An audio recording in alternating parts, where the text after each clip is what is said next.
Green Crescent Malaysia was founded 8 years ago, okay, under the International Federation of Green Crescent, IFGC, under the umbrella of International Federation of Green Crescent. So IFGC was established by the Turkish Green Crescent. So they initiated that they want to share for the 100 years of experience from the Turkish Green Crescent. Then we have established the Green Crescent Malaysia as part of the International Federation of Green Crescent. So Green Crescent Malaysia registered with the NGO in Malaysia. So we focus on anti-addiction. So example like substance addiction, drugs, smoking, and also alcohol, behavior addiction like gambling, gaming addiction as well. So we cater the substance addiction and also the behavior kind of addiction as well. So these are the scope of area that we focus on for the activities of Green Crescent Malaysia. So we have committee members and we have ESCOs and we have members that registered with us for the Green Crescent Malaysia. So we have local and international event activities. So to cover the scope of anti-addiction program. So we try to cater, because not many in Malaysia we not have many NGO pertaining to the addiction program. We have many NGO focusing on NGO agency that focus on the rehabilitation part, but we are focused on the prevention activities, health promotion, health education. Like you the discussion today is more on the prevention, health education, empowerment of the community. So that the things that we are focusing on. So talking about, you mentioned you doing more on prevention, right? Yeah. So in terms of like activities, what kind of activities do you do? Is it more involved in the youth, or is it those who have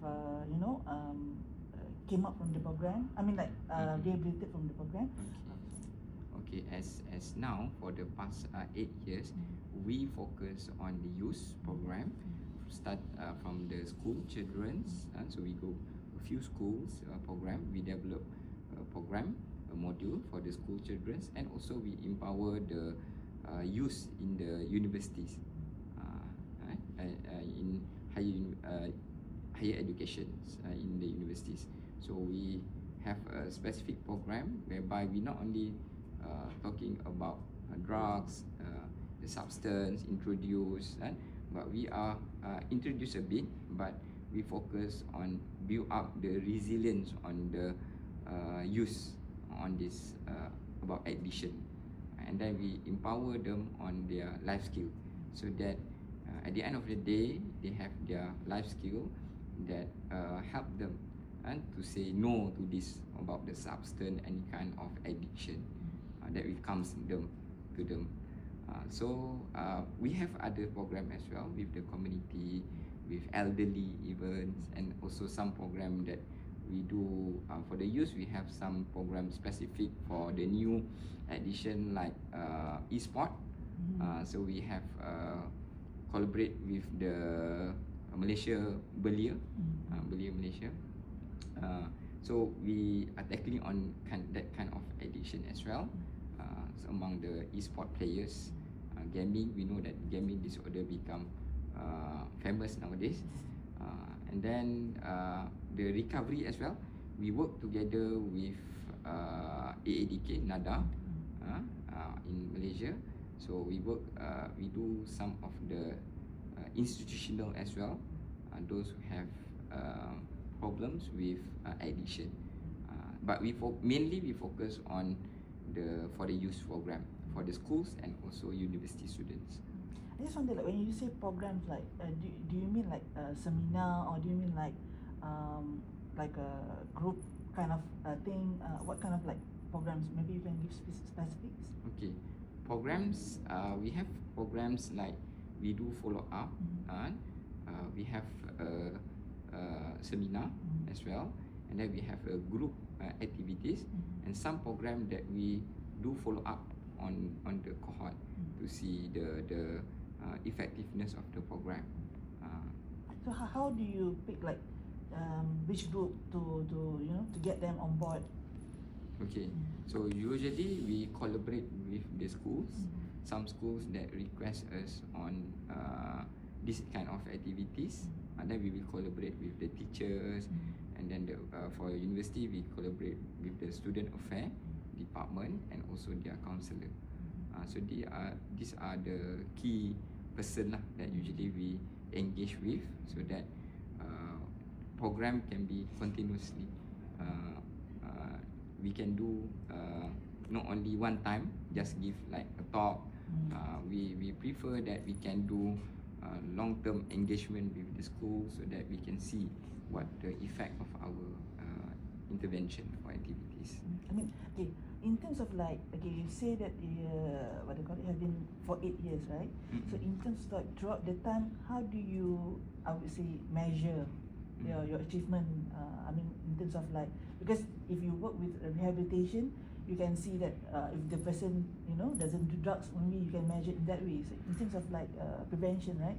How do you measure the success rate, or I would say? Okay. So usually we will get feedback from the counselor in charge or the teacher in charge.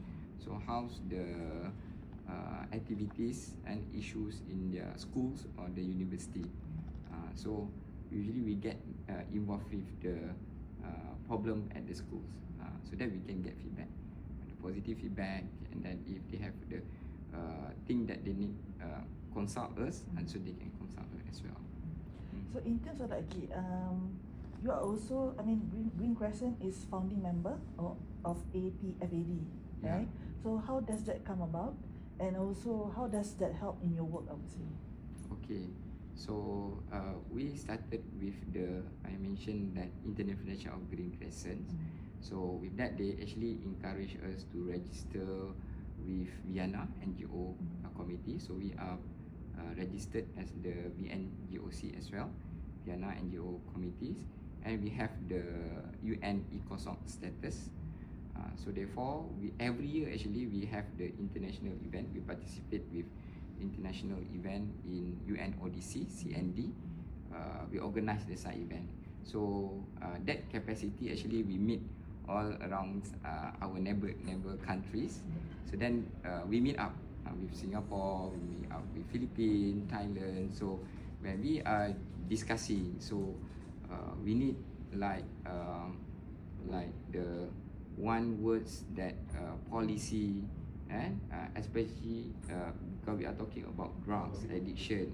So it will influence especially the regional scenario, the regional environment.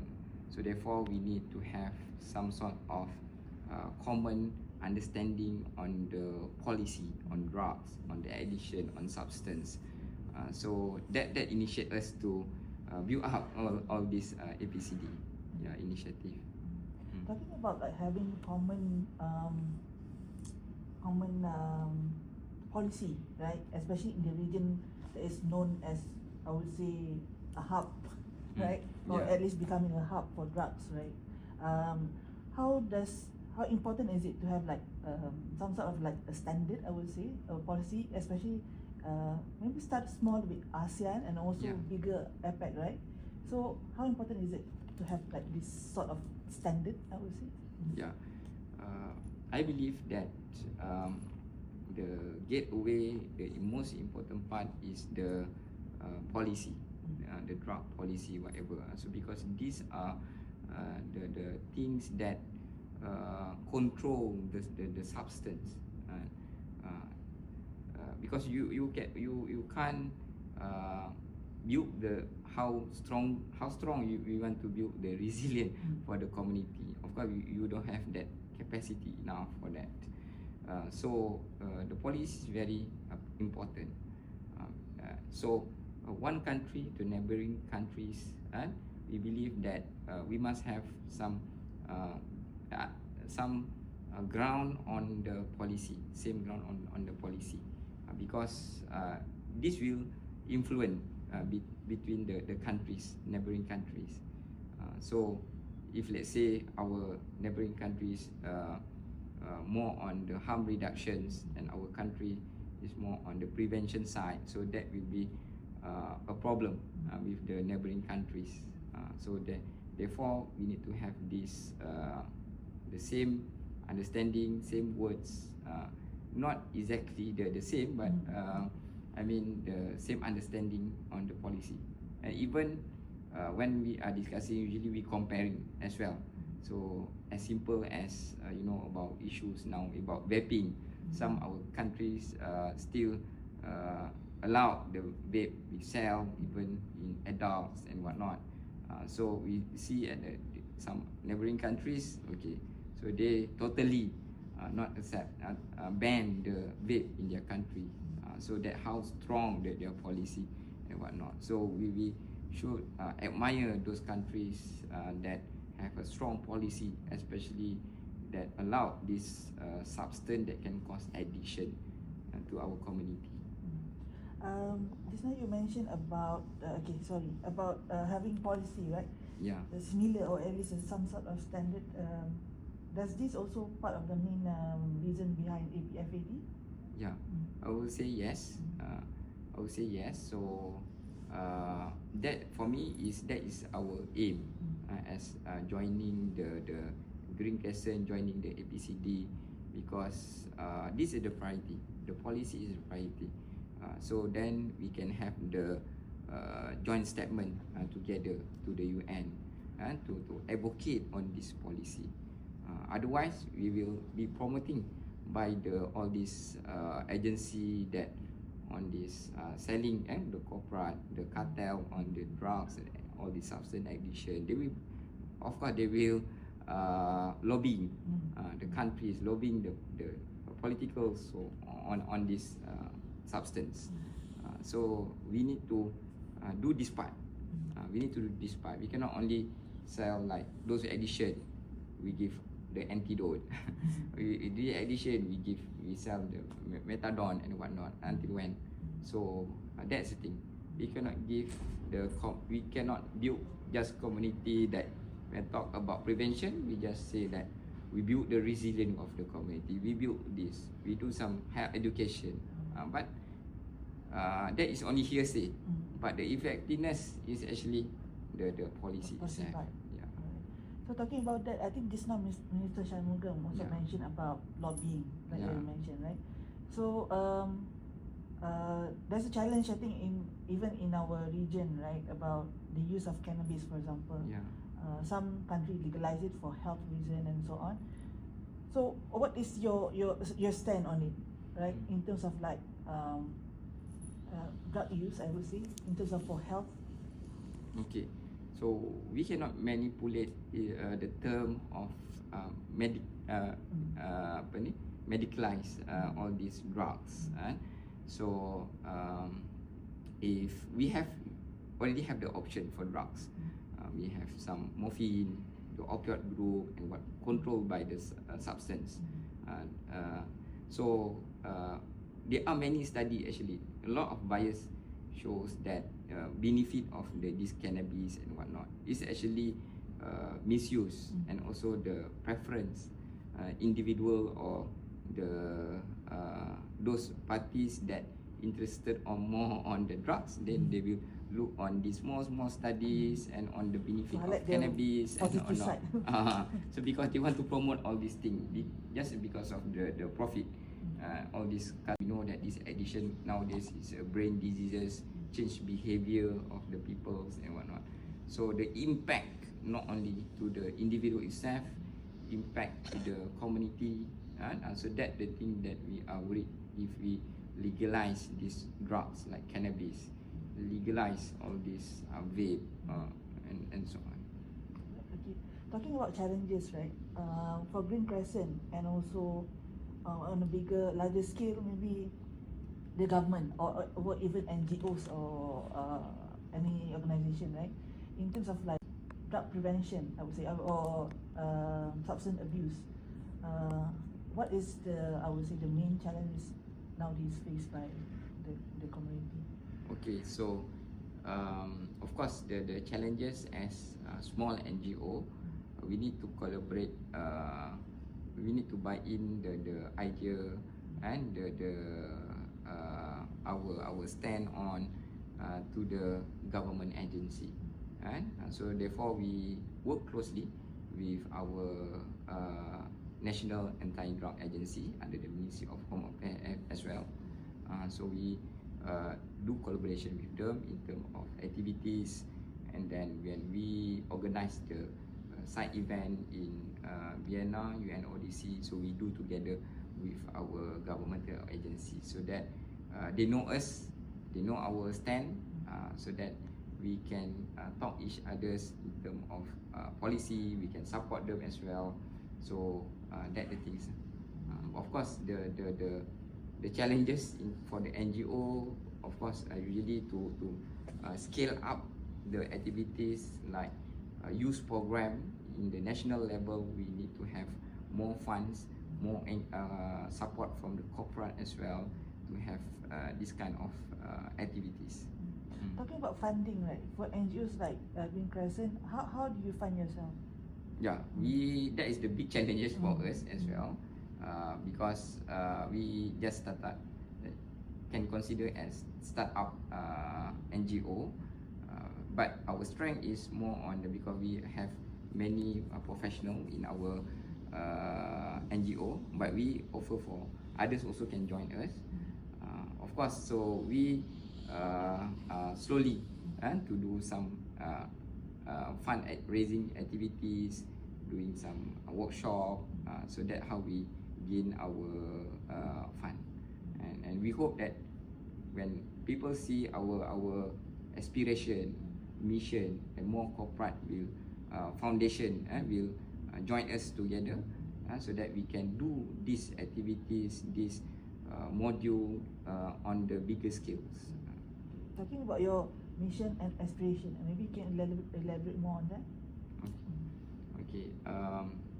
Our aspiration and mission is basically to bring the prevention activities, right? Prevention movement on the addiction.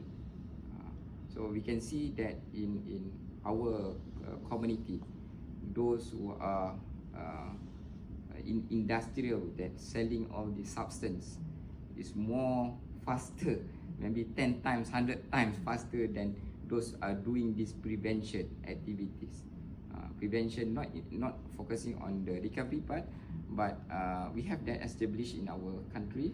But in terms of prevention activities, the build the life skill of the youth, and then also talking about the policy itself, who will fight for this health policy, and then against drugs, against substance addiction that can cause million impact of billions of this morbidity, mortality to the community effect on the substance. So that the effort, our aspiration to build focus on the prevention activities on this fighting against all these substance addictions. Talking about prevention, how young can we start? I mean, in terms of like age, right? How young can we start educating our children, I would say? Okay, so we prefer that we can start at the secondary schools. We focus on the secondary school, mean 13 years old and above, so that we can introduce them on this addictions program, and then we also not threaten them on the introduce what is morphine, what is cocaine, what is marijuana. Of course, we introduce a bit about this, but we are build up on their life skills, their coping skills. They know what is right, they know what is wrong, they know when they have this stressful life event, what they need to do, what the help they can look on this issue. And also, escape my mind. Okay, I'm also interested to know about, because your organization doesn't only focus on drugs, right? Yeah. Also about, like you mentioned just now, esports and everything. Okay, I want to talk a bit on that as well. Like maybe you can explain like I kind of find it refreshing that there's an organization that focus on such things, right? Because sometimes people don't go and claim themselves as being addicted to games, True. right? So maybe you can share more about your work in terms of that area. Okay. So like we do collaboration with Majlis Belia Malaysia. So Majlis Belia Malaysia, we have a program for the gaming. Gaming. So we focus on those beginner and also professional e-sport player. So we do we do talk, we do some intervention, and then we do some study on this gaming disorder, gaming addiction. So then we give awareness as well to all those players, so that because we know that e-sports player we become the professional, we have the professional level of e-sport player. So we need to build up their capacity so that they not fall into all those gaming addiction. They know how to manage their time when they are practice like a football player. So they know when they have their practice time, rest time, recovery, so that the concept that we same principle like we train athlete, we need a sports science. So same things that we need to bring into this e-sport player as well. So they need to have all this balance between their mental, physical, recovery, and to become the professional e-sport player. That is for e-sport player. I just wondered because nowadays there are also addiction among small children on telephones, right? Yeah. They get addicted on their phones, and is this something that also Green Crescent working on, I would say? Yeah. So that also concerning us. So when we go, that's why we go to the schools. So we will cover as well for all this behavioral addiction as well. We introduce on this gadget addiction, internet addiction. Sometimes we have a call from parents and even youth regarding the pornography addiction as well. So we have all this issue need to be tackling. We need to tackle on this issue as well, because all this kind of addiction, they as a gateway to the more serious addiction. So that's why we need to tackle all this addiction as well. Alright, thank you so much. Okay, thank you. Thank you so much.